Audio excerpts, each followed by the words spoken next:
Hello, everybody. So I'm joined with two of our great members of the lineup. Batting number 3, Patty Murray. Batting number 4, Amy Klobuchar. 3 is 2. Pitching, Chuck Schumer. You've got holes in your lineup about like the Yankees. I'm pitching, yeah. Oh, we shouldn't mention the Yankees. I'm leaving. Who's 2? Yes. Many people might fit into number 2. Okay. As a leader, it says. Okay, anyway, President Trump and Senate Republicans, their agenda boils down to 3 things: costs, chaos, corruption. Let's start off with costs. The Yale Budget Lab this week estimated that Trump's tariffs will cost U.S. households $2,400 a year. For a hardworking family, $2,400 is a lot. Healthcare costs are going to skyrocket. That's not just due to the big ugly bill, but because Republicans failed to extend the ACA's premium tax credits, which expire at the end of the year, even though we Senate Dems tried three times to do so.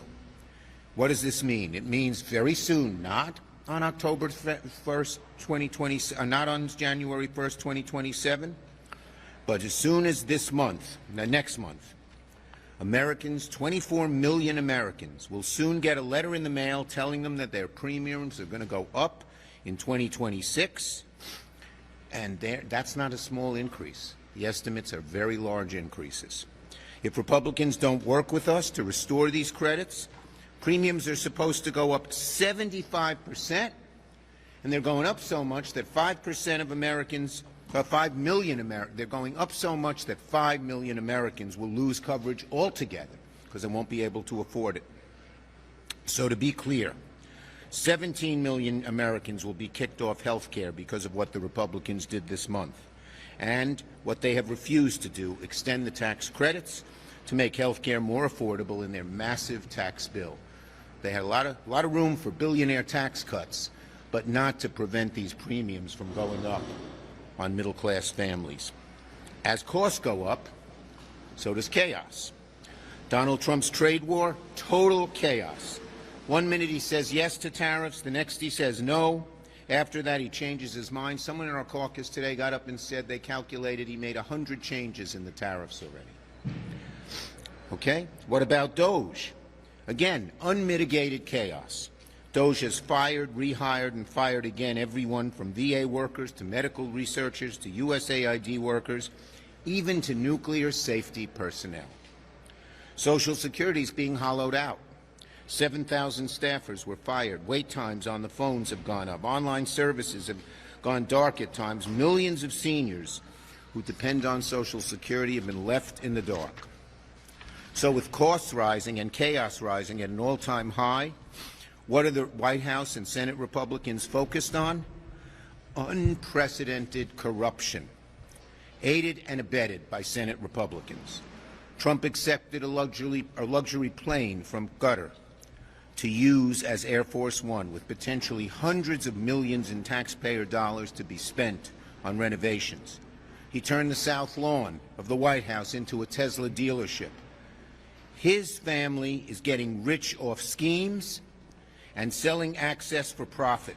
Trump's rampant self-stealing puts corruption front and center. I've never witnessed, and I think in American history, an administration that enriches themselves from their government actions. It's gross. And of course, that leads us to the Jeffrey Epstein cover-up. Trump promised he'd release the Epstein files while he was on the campaign trail, yet he has yet to do it. Speaker Johnson quite literally preferred to shut down Congress, sending everyone home on an Epstein recess to avoid the topic. Americans are right to be angry over the lack of transparency, but there are also some very real questions about risks to national security. Given Trump's total about-face on releasing files and given what we know from the FBI whistleblowers, it's natural to ask, what happens if our adversaries use cyber attacks and other means to access files and materials into Epstein that are damaging or worse for President Trump and or those around him? What happens if the Epstein files end up in the hands of Russia or North Korea or Chinese governments? Unless the Epstein files are fully released to the public, could our adversaries use that use that information to blackmail someone like the president? And what kind of risk would that be for our national security? So today, I called on the FBI to immediately conduct a counterintelligence threat to ensure we understand the risk posed if a foreign adversary were to gain access to anything connected with the files, to determine three things: if foreign intelligence agencies could gain access to the files, second, for the FBI to identify any vulnerabilities that could be exploited by foreign intelligence agents, and third, for the FBI to show publicly they're developing mitigation strategies so this couldn't happen. Last Thursday, DHS and HHS were among several government agencies hacked as part of a breach to Microsoft's SharePoint system. This was confirmed that it was Chinese actors, so we don't need this happening again. We have to ensure that it can't happen. National security is not and should never be a partisan issue. We need to do everything we can to make sure we're protecting the U.S. and American families. This report is vital in doing that. Beyond that, there is one more thing Donald Trump could do to quell people's anger, confusion, frustration, and our deep fears. That is, release the files. Senator Murray. Thank you. Well, Trump's first few months in office have been nothing but chaos. His definition of fixing things is breaking them and then lying about it. Look no further than Social Security and the VA. I just heard from a constituent who called their local Social Security office for 3 straight days and could not get an answer. So they drove to a field office where every seat was filled. By 8 in the morning, an hour before the office opened, people started lining up, and by 3:30 that afternoon, people started getting turned away. Best they could do was sign up for a later appointment. Why? Because the office was staffed by just one person. That is what happens when Trump pushes out thousands of Social Security workers with no plan. That's what happens when Trump pulls people off of casework to answer phones. And that's what happens when Republicans blow trillions on tax breaks for billionaires while Doge penny pitches by gutting Social Security. Here's a message for Donald Trump. Seniors in this country who need their Social Security do not want to deal with an AI chatbot. The people pay for Social Security. The government owes the people that money. It is not Donald Trump's money. When you make it nearly impossible for Americans to get their benefits, that is a benefit cut. This chaos cannot continue. Meanwhile, we have a VA secretary who seems to be more interested in picking fights with me on social media than taking any accountability for his actual job. He fired thousands upon thousands of random probationary employees, and VA had to scramble to rehire. Therapists in treating PTSD have been forced now to work in open-air office cubicles where everyone can hear them.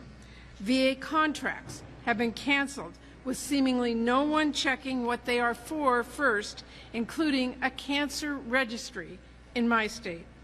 Doug Collins still can't give us a straight answer about how many contracts have been terminated, and he is celebrating that he's driven 30,000 VA employees out the door.